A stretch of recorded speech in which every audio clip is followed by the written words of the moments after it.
hola, ¿qué tal? ¿Cómo han estado? Espero que todo vaya muy bien por sus casas como siempre. Como ven, hoy nos acompaña otra vez la adjunta Paprika, aunque ahorita está convaleciente y recuperándose, que ya le tocó pasar por su esterilización, entonces anda hiper consentida. Pero bueno, por aquí seguramente va a estar un buen rato, si no es que todo el resto de la exposición, y a ver con qué nos ayuda.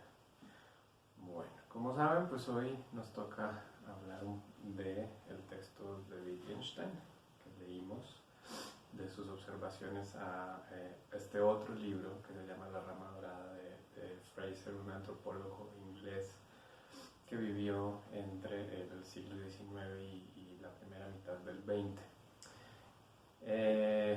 Pues es la última exposición grabada que tendremos del semestre. Y pues esperemos que salga muy bien, a pesar de que me pone un poco nervioso cómo está esta muchachita de canzoncita y de inquieta, aunque no debería tanto. Bueno, entonces, como seguramente pues pudieron darse cuenta y leer por lo menos en las notas iniciales al texto, esto que leímos hoy pues tiene algunas de las características muy propias de lo que sería la obra publicada, la obra que se publicó de manera póstuma de Wittgenstein, ¿no? Si ustedes recuerdan o no lo saben, pues la única obra que Wittgenstein publicó en vida fue el Tractatus, ¿sí? Que pues el Tractatus fue un texto que él escribió mientras estaba en el frente de guerra de la Primera Guerra Mundial, pues al cual él entró a formar parte de la Armada austríaca, y pues entró a la guerra, pese a que en muchos de sus escritos y diarios él dice que no estaba de acuerdo con lo que hacía, ¿no? Pero sentía esta cuestión como de deber patriótico de actuar ahí, y pues se fue a la guerra y fue prisionero de guerra. Estuvo mucho tiempo en Italia, ahí lo tuvieron como prisionero, y fue ahí donde surgió el primer borrador o bosquejo de lo que sería el Tractatus. Posteriormente, ya cuando se acaba la guerra y es liberado, pues entonces decide, digamos, regresar de cierta manera a la filosofía, y pues es cuando entonces empieza todo este proceso de negociación de cómo es que iba a hacérselo del Tractatus. Y una de las maneras como logra salir es porque a través de su maestro Bertrand Russell, pues negocian para que entonces ese Tractatus sea su tesis doctoral, de modo que Wittgenstein pues digamos defiende su tesis en un momento frente a Bertrand Russell y a Moore, otro filósofo analítico pues muy conocido sobre todo por sus aportes en ética. Y oye, ¿qué me estás diciendo? ¿No quieres que hablemos de Wittgenstein? Vete. Y entonces, finalmente, pues le dan su doctorado. Dicen que la sesión fue bastante acalorada, pues sobre todo por el carácter de Wittgenstein, y pues lo aceptan ese como su tesis doctoral, que posteriormente sería publicada. Después de eso, Wittgenstein más o menos cuenta sus biógrafos, ¿no? Que él dijo así, pues ya todos los problemas de la filosofía quedaron resueltos, así es que yo me voy a hacer otra cosa. Y empieza un periodo muy curioso e interesante en la vida de Wittgenstein durante la década de 1920, en la cual él se va a hacer maestro de escuela en muchos pueblos de Austria. Hay muchas historias y anécdotas, todas muy encontradas y disímiles entre sí acerca de cómo fue su paso por las escuelas rurales. Después regresaría a Viena. No están muy claras pues las razones por las cuales decide abandonar su puesto de profe, y entonces se dedica a la escultura, a la arquitectura. De hecho pues es durante esa época cuando construye la casa de una de sus hermanas, que también es toda una historia lo que podríamos hablar de eso, de todo lo que sufrieron los trabajadores y también su hermana, y todo el dinero que tuvo que gastar para poder hacer que la casa quedara así perfecta como la quería Wittgenstein. Y Entre todo esto, en esa misma década, es cuando entonces empieza el Círculo de Viena y que lo toman a él como una de sus principales banderas, ¿no? La propuesta del Tractatus como una de las piedras fundamentales de lo que sería su propuesta, sobre todo pues en la parte del análisis lógico del lenguaje. Y ahí es donde empiezan a surgir algunas de las controversias que llevarían a que Wittgenstein regresara a la filosofía. Entonces él empieza a darse cuenta de la manera como lo están leyendo y de lo que está diciendo el Círculo de Viena del Tractatus, y él no está para nada de acuerdo con esa lectura que están haciendo ellos, y en varias ocasiones lo invitan a algunas de sus reuniones.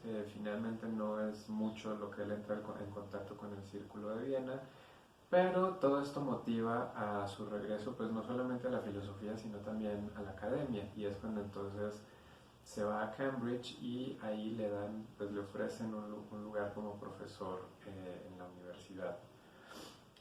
En Cambridge empezaría un proceso bastante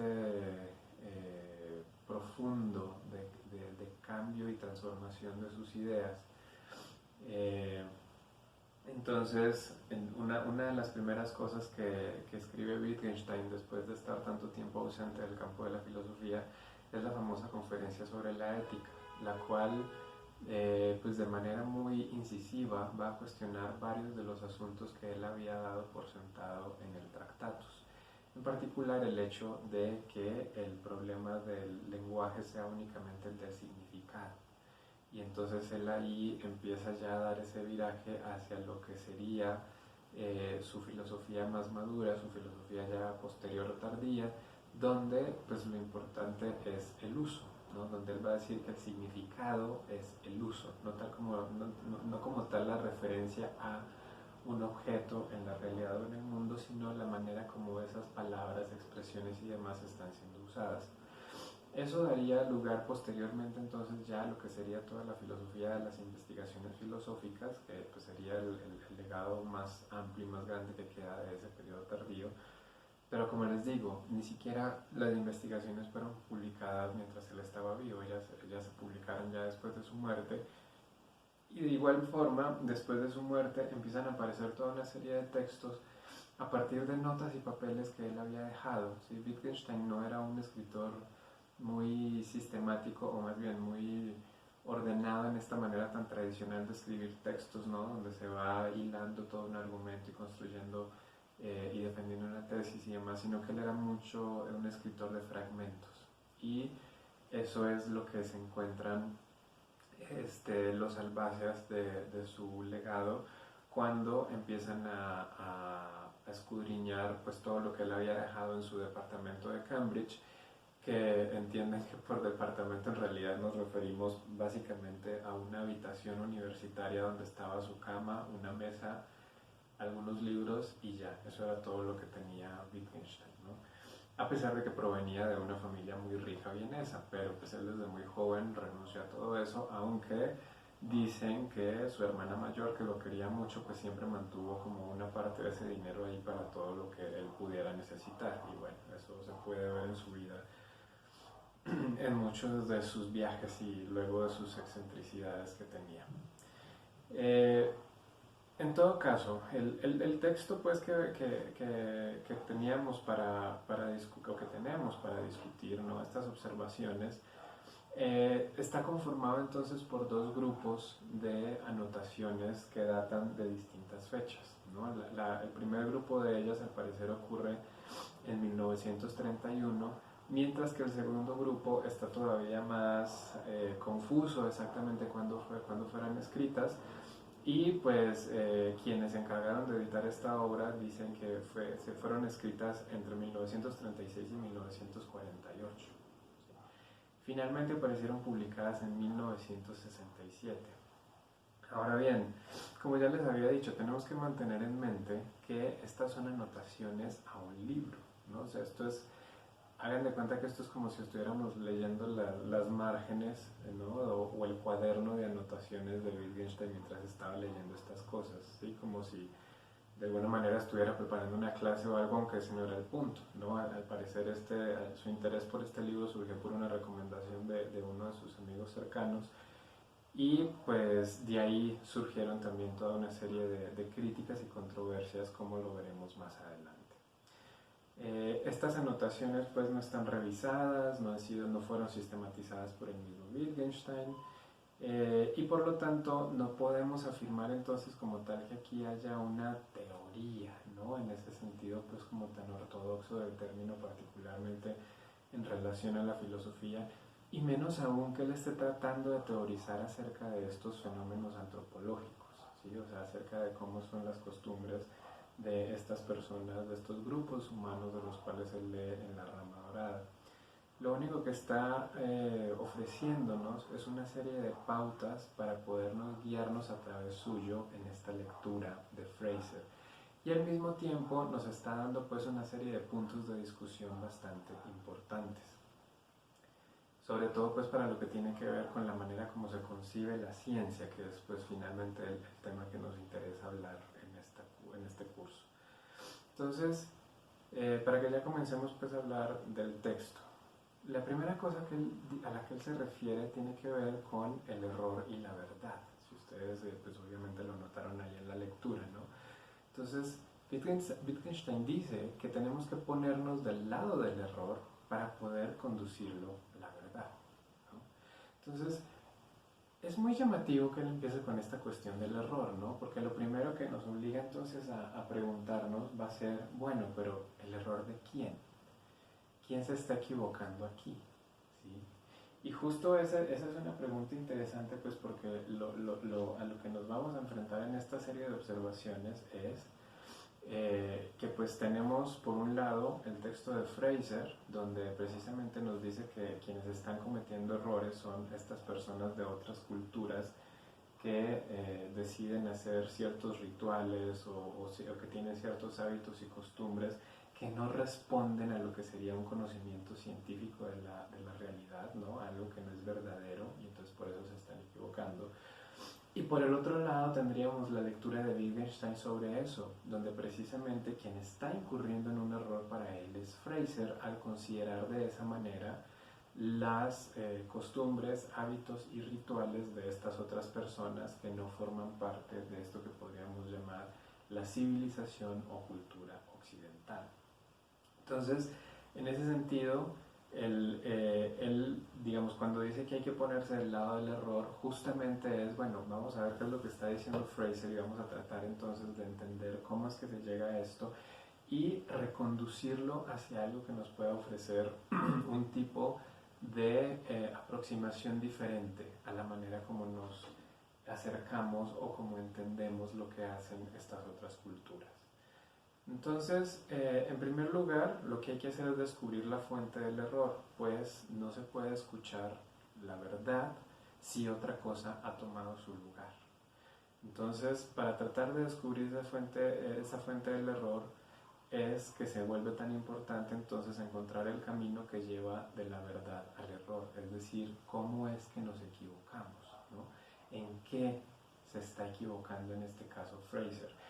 Y eso es muy propio de esta aproximación terapéutica que Wittgenstein empezaría a utilizar de manera ya mucho más profusa a lo largo de toda su filosofía tardía, ¿no?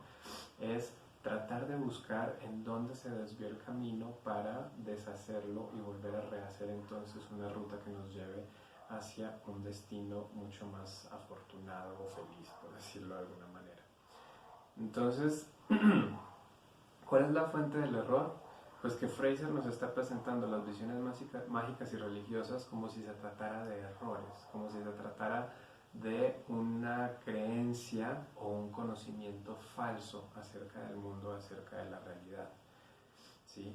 Sin embargo, para Wittgenstein solamente se cae en ese error, ¿no? En el error de considerar que la magia y la religión son cosas falsas o cosas equivocadas, cuando tratamos de teorizar acerca de ellas, ¿no? Y esto va a ser muy importante, ¿sí? Es decir, el error entonces aquí surge cuando se pretende teorizar, es decir, cuando se pretende construir una teoría científica acerca de estas dos cuestiones que son la magia y la religión.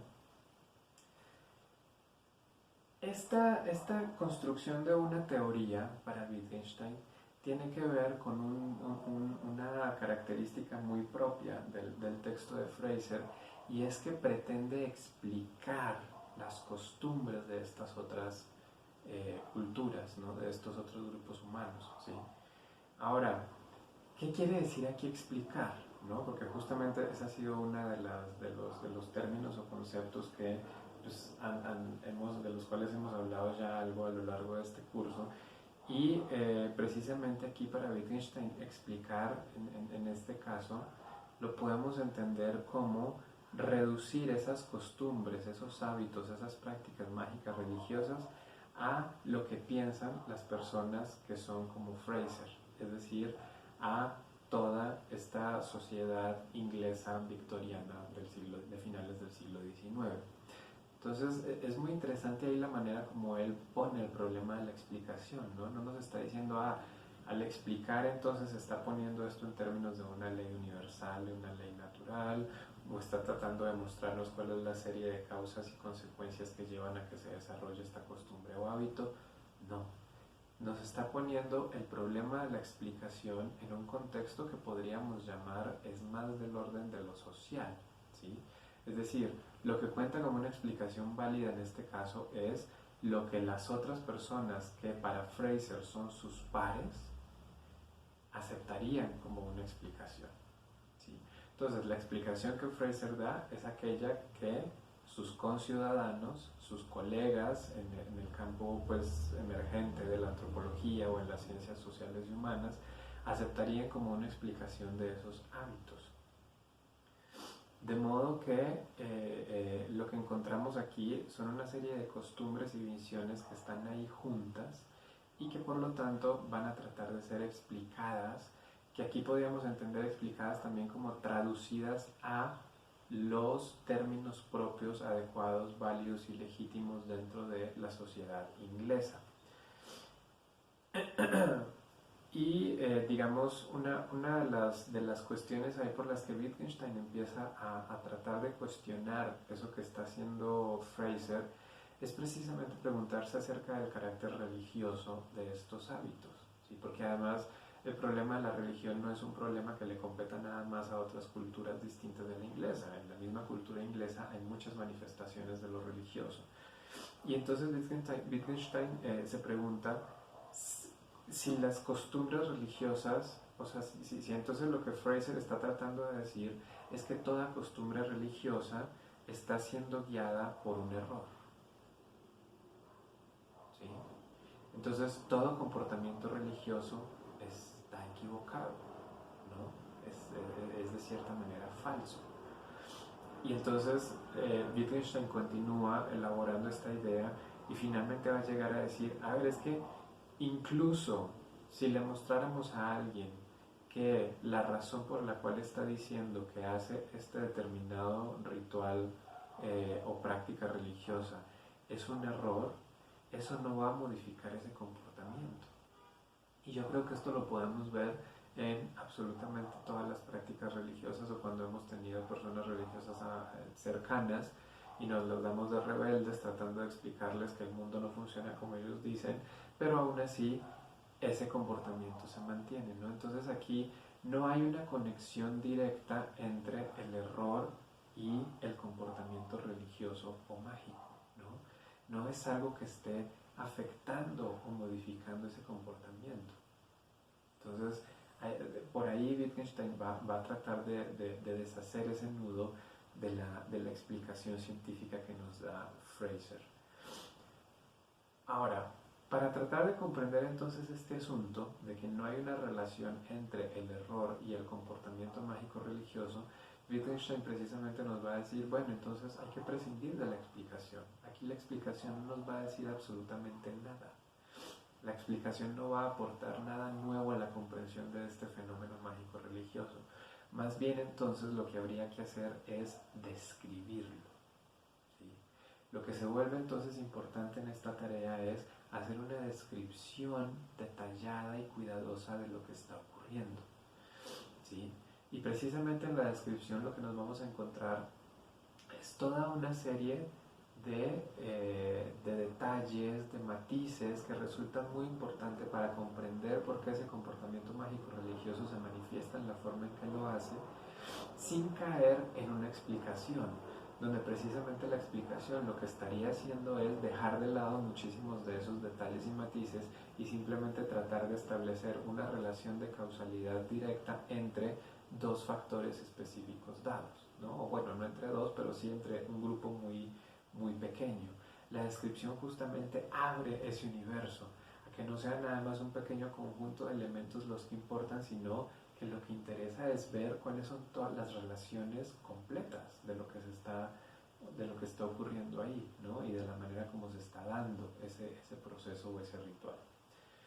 ¿Sí? Y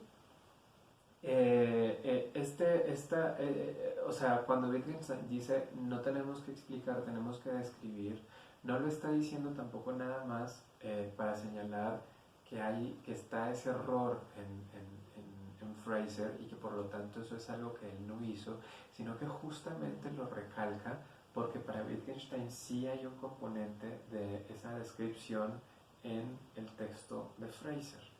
El asunto es, bueno, ¿dónde está? ¿De qué manera se manifiesta ese carácter descriptivo en lo que escribió Fraser? Y eso, para Wittgenstein, está en el tono que utiliza Fraser al describir un sacrificio, ¿sí?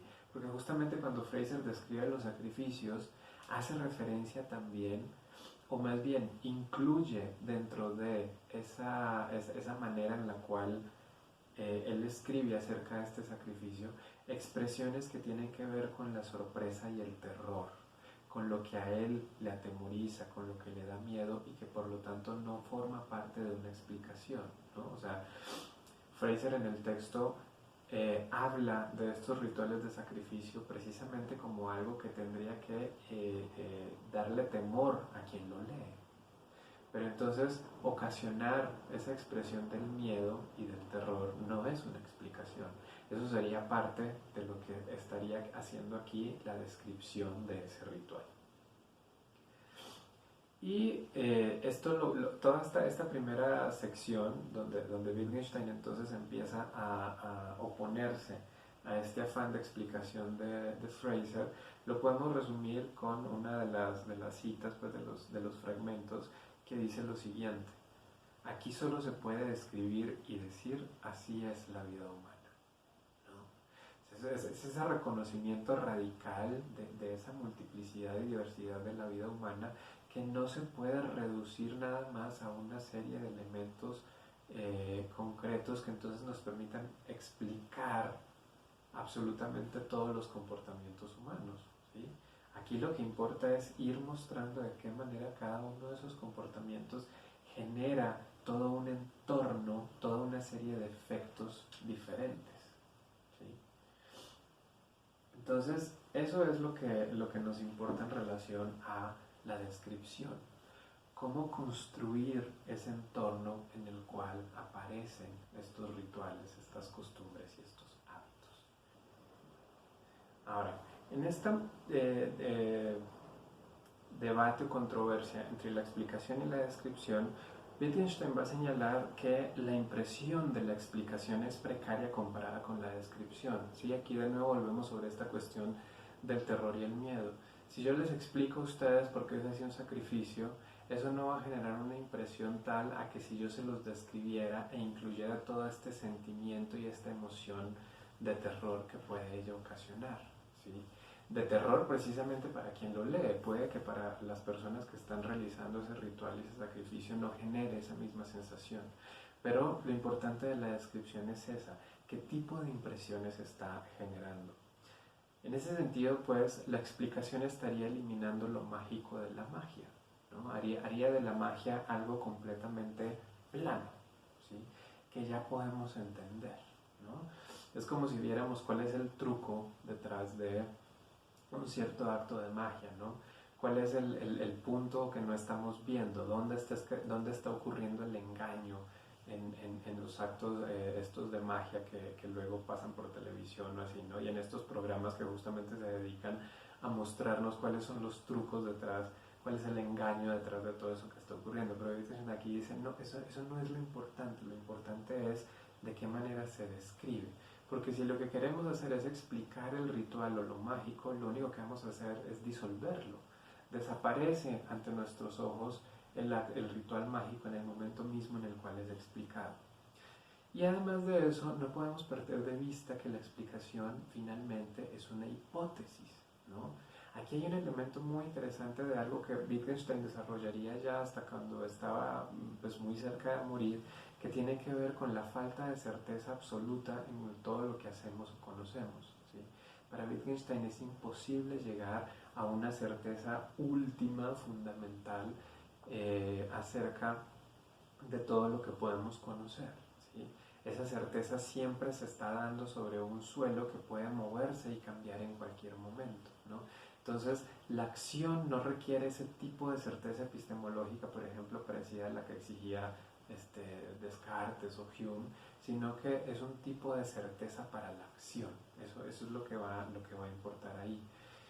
Y además de eso, pues Wittgenstein también reconoce que la solución no es más tranquilizadora que el enigma, ¿sí?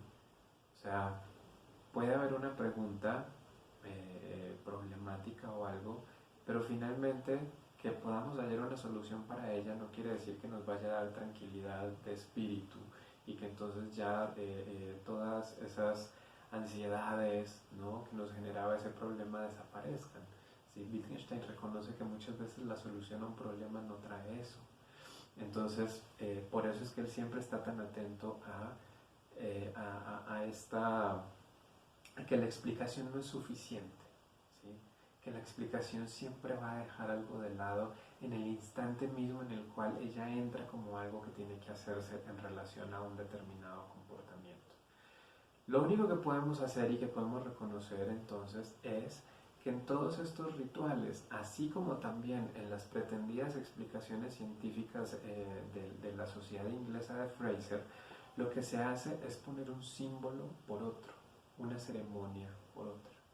Y en ese sentido, él refiere a este tipo de comportamientos muy propios de los actos mágicos religiosos como quemar una efigie, como si se estuviera pues quemando a una persona, besar la imagen o el nombre de la persona amada o matar la imagen de un enemigo, ¿sí?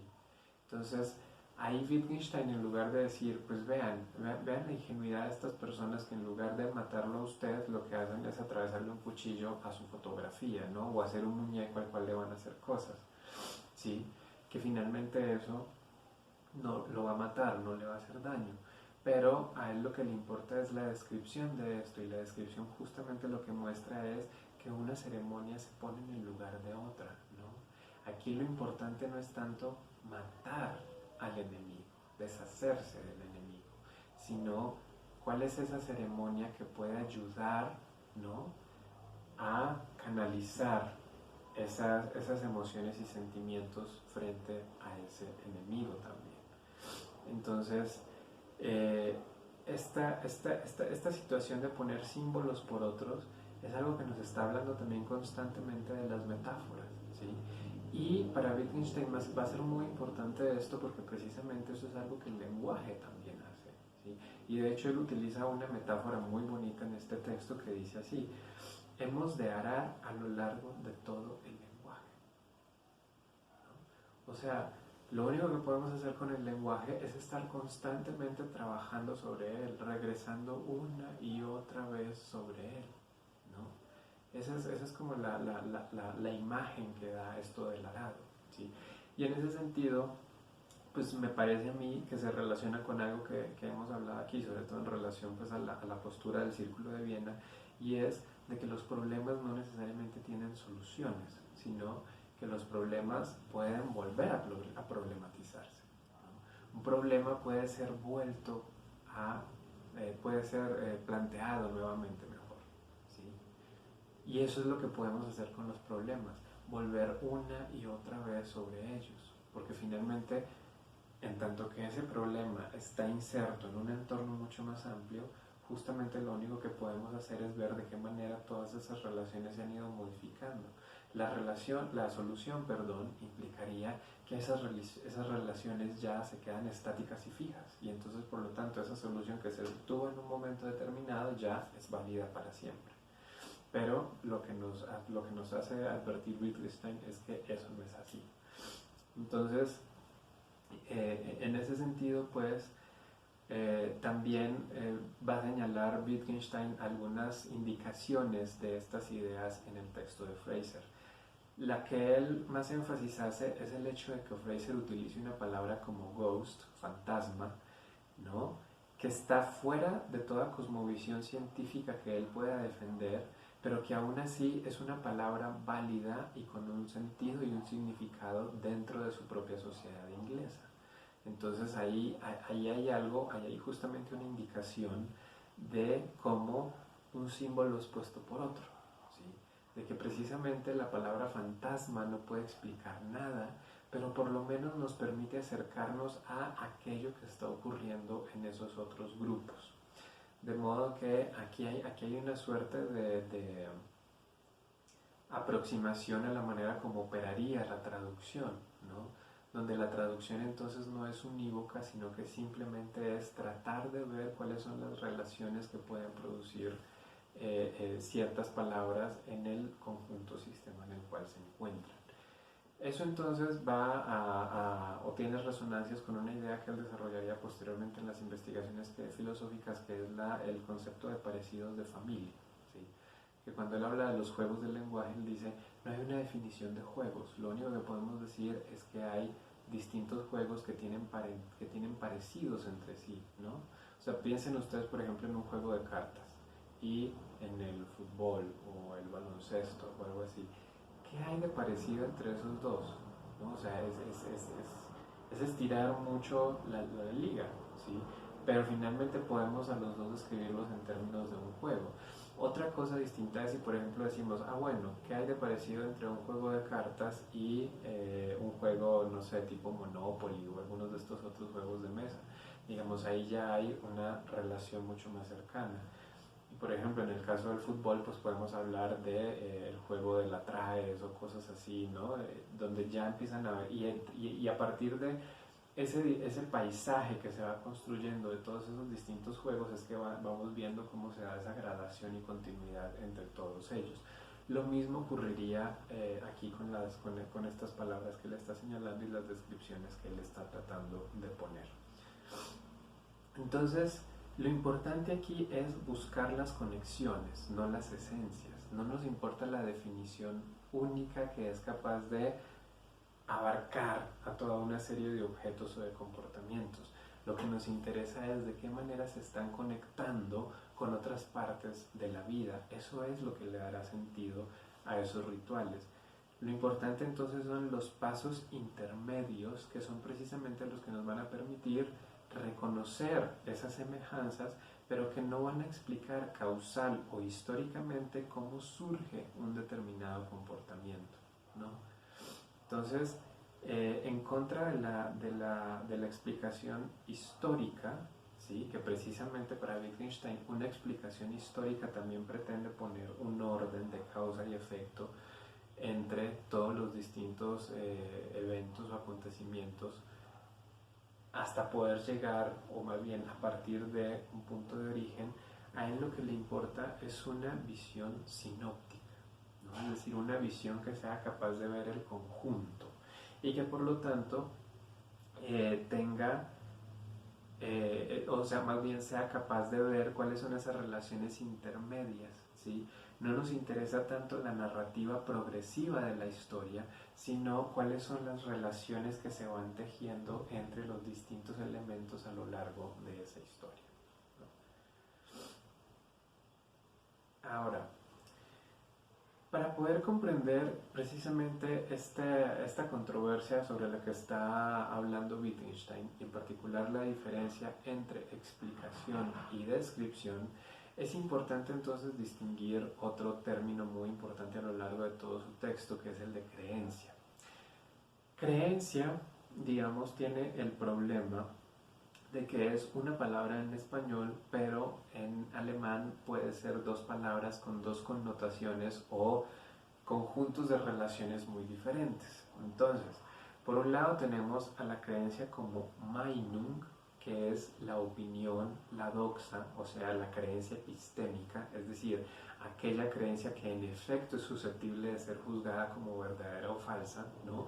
Piensen aquí en términos de la definición tripartita del conocimiento, ¿no? Creencia verdadera justificada. Ahí estaríamos hablando de una creencia doxástica o epistémica, y esa sería la Meinung de la que habla Wittgenstein. Pero por el otro lado tenemos a la creencia como Glaube, que Glaube también es un término que se usa para hablar de la fe. Entonces aquí ya estaríamos hablando más bien de la creencia religiosa, ¿no? De una creencia que pertenecería a un ritual como tal y que por lo tanto no es una creencia de la cual podamos decir que es verdadera o falsa. Es una creencia en realidad que está relacionada directamente con la acción o el efecto que va a tener ese ritual. Entonces, con esos dos términos, ¿no? Creencia epistémica y creencia como fe o creencia religiosa, es que Wittgenstein establece la diferencia a partir de la cual critica a Fraser, ¿sí? Fraser está asumiendo que las creencias religiosas de estos otros grupos humanos las podemos valorar o enjuiciar desde la ciencia y la civilización occidental como si se tratara de creencias doxásticas o epistémicas. Y eso es lo que dice Wittgenstein. Ahí es donde está todo el error de Fraser, ¿sí? No podemos hacer eso, no podemos confundir una creencia en el sentido epistemológico con una creencia en el sentido místico-religioso. Son dos cosas que tienen relaciones o entornos completamente diferentes y que por lo tanto la manera como se entienden y los efectos que pueden tener son completamente distintas.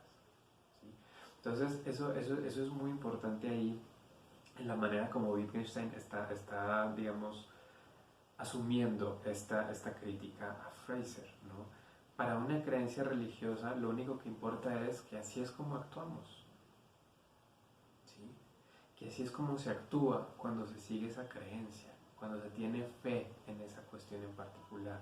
No hay una explicación, no hay un fundamento último de la certeza. Lo que tenemos es una relación entre acción, deseo y satisfacción, dice Wittgenstein, ¿sí? Y aquí ya empiezan a salir algunos elementos muy curiosos y llamativos acerca de la relación con Wittgenstein, con el psicoanálisis, particularmente con Freud, que fue un autor al que él tuvo un tiempo en el cual leyó mucho y con el cual también fue muy crítico, pero finalmente hay algunas relaciones ahí, ¿no? No vamos a entrar sobre eso, pero por si les interesa, pues a ustedes ver más adelante. Entonces, siguiendo con su controversia con Fraser, Wittgenstein va a decir, ¿no?, que finalmente la explicación apela a una inclinación en los seres humanos, ¿sí? Es decir, hay un principio según el cual se ordenan las costumbres que es mucho más general de lo que Fraser dice. Y entonces aquí ya viene otro aspecto muy interesante de lo que nos está diciendo Wittgenstein, ¿no? Tampoco se trata entonces de que ya vamos a decir que cualquier principio general, que son los que están ligados a las explicaciones, es simplemente inválido o es algo falso o innecesario, ¿no? O sea, a Wittgenstein sí le interesa hablar de principios generales, más no a la manera de una explicación como Fraser. Entonces vamos a ver de qué se trata esto. Entonces, dice por ejemplo Wittgenstein, o sea, esto que Fraser está explicando en términos de un principio general para hablar de estos rituales mágicos, religiosos, también se puede aplicar para muchos comportamientos que se pueden ver en otros grupos europeos, ¿no? Y cita un ejemplo muy, muy peculiar, que es el del hermano de Schubert, ¿sí? Que el hermano de Schubert, cuenta Wittgenstein, rompió las partituras de Schubert cuando éste murió y le entregó los pedazos a sus discípulos. Entonces ahí hay todo un ritual, ¿no?, acerca de cómo la partitura, el símbolo que es la partitura, se está poniendo en el lugar de Schubert, ¿no? Entonces las dos cosas se convierten en símbolos y pueden tomar el lugar el una de la otra. Pero dice Wittgenstein, también nos hubiese resultado comprensible que el hermano de Schubert simplemente hubiera agarrado las partituras y las hubiera quemado, Entonces, justamente aquí, ese principio general que nos permite tener una cierta familiaridad o comprensión con estas dos formas distintas de expresarse, esa relación de duelo por la muerte del hermano, son posibles por un principio general. ¿Sí? Un principio general que en efecto, dice Wittgenstein, lo podemos encontrar en la humanidad. Pero ese principio general no va a ser un principio de una explicación, sino que va a ser un principio que tiene más bien que ver con una cuestión de empatía. Y por lo tanto entonces es un principio general no en el sentido de una ley universal de la naturaleza, ¿no? Una ley que siempre se va a manifestar de la misma forma en todos los objetos que caigan bajo ella, sino que es un principio general que se puede manifestar de muchas y muy diversas maneras a través de distintos rituales, comportamientos y hábitos humanos, ¿sí? Entonces, no es un principio general que dé lugar a una definición, sino que de nuevo es un principio general que nos va a dar una manera de reconocer una serie de semejanzas o parentescos de familia. Entonces, justamente de lo que se está alejando Wittgenstein es de una idea de la generalidad como aquello que subsume u homogeniza, ¿sí? Y más bien de lo que se trata es de una generalidad que sea capaz de expresarse de distintas maneras, pero donde a todas esas distintas maneras se les reconoce igualmente un sentido, ¿sí? No es como que haya una nomás que tenga sentido y significado, sino que todas poseen sentido y significado. Todo esto se puede resumir entonces en una expresión muy bonita que tiene Wittgenstein en este texto, que dice así: en nuestro lenguaje está depositada toda una mitología. Cuando Wittgenstein habla aquí de esa mitología, precisamente se refiere a toda esa serie de relaciones y conexiones que pueden tener efectos sobre las cosas sin que necesariamente ese efecto se tenga que poner en términos de una relación de causalidad mediada por una ley general universal de la naturaleza, ¿no? Entonces, digamos, lo que interesa, y esta es otra cita ahí del texto, es el entorno de una manera de actuar, ¿sí? No nos interesa tanto que en el sacrificio se le saque el corazón y ya, sino, bueno, ¿cuáles son todas las relaciones que hay en torno a eso?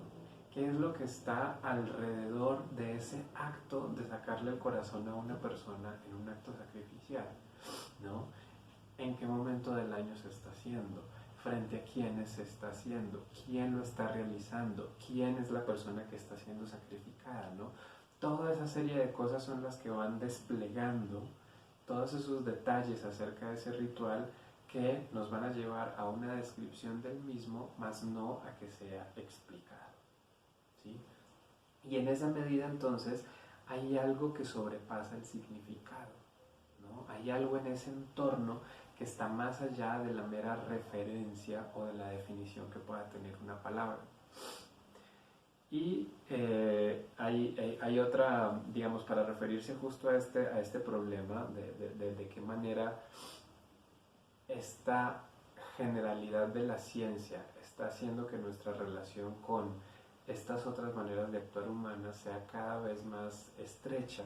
Wittgenstein la manifiesta de la siguiente manera, ¿no? La filosofía actual está llena de teorías pueriles, que acuérdense que pueril tiene que ver con los niños y con lo infantil.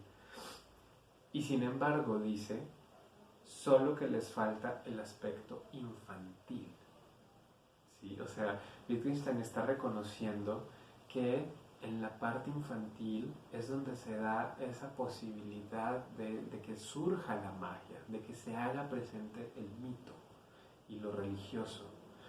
Mientras que simplemente estaríamos hablando de algo pueril cuando se cae en esa suerte de ingenuidad de que por apelar a una explicación, por una ley general universal, ya se está solucionando cualquier tipo de problema del conocimiento. O, de igual manera, es pueril pensar que una creencia mítico-religiosa es equivalente a una creencia doxástica epistémica, ¿sí? Entonces, bueno, estos elementos, ya para cerrar, van a aparecer de maneras mucho más elaboradas o por lo menos más claras en otras partes de la obra de Wittgenstein, particularmente en el Cuaderno Azul, que él escribiría 3 años después de estas observaciones a la rama dorada, y que se convertiría en uno de los puntos previos más importantes para el desarrollo posterior de las investigaciones filosóficas. En especial en el Cuaderno Azul me interesa hacer énfasis en algo que Wittgenstein llama el ansia de generalidad, que es lo que él identifica que ocurre con la ciencia, ¿no? Que digamos lo que caracterizaría la ciencia según Wittgenstein es una ansia de generalidad, y que precisamente lo que está pasando con la filosofía en este momento, y aquí estamos hablando de los 30, o sea que él está hablando de estos mismos filósofos de la Europa de los 30, particularmente del Círculo de Viena, es que esa filosofía está cayendo en esa misma ansia de generalidad. Y esa ansia de generalidad entonces está compuesta por 4 características principales.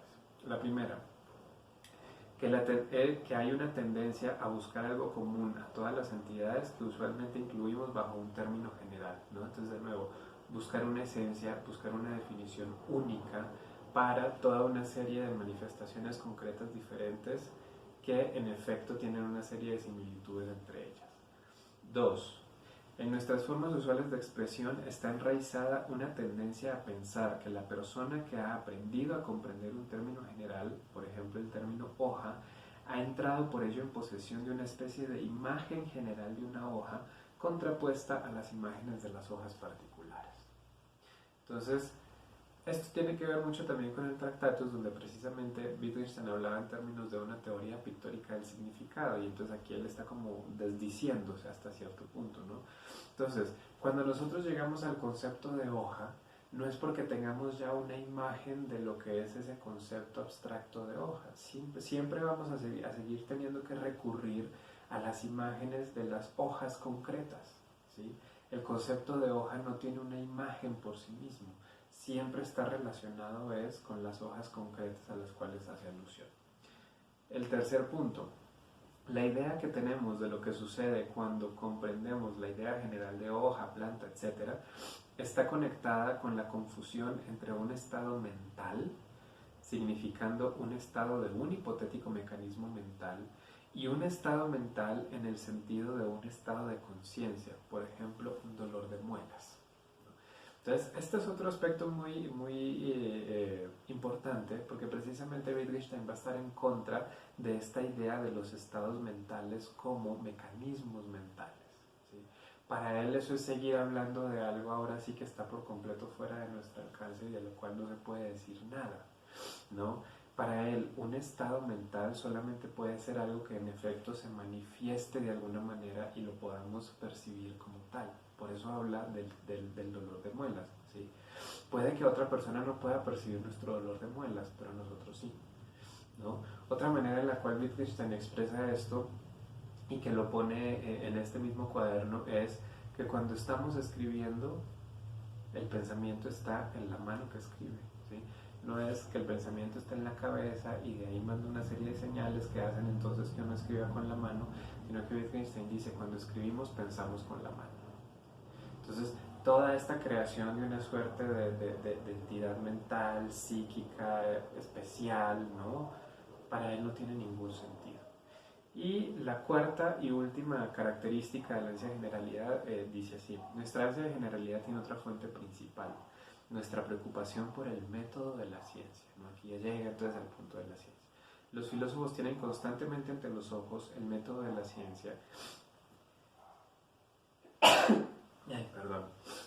Y sienten una tentación irresistible a plantear y a contestar las preguntas del mismo modo que lo hace la ciencia, ¿no? O sea, todo esto nos está recordando a esta filosofía científica que se fue gestando y transformando desde el siglo XIX hasta llegar, digamos, a su epítome, más a su expresión más acabada en el proyecto del Círculo de Viena, que coincide temporalmente con esto de Wittgenstein, ¿no?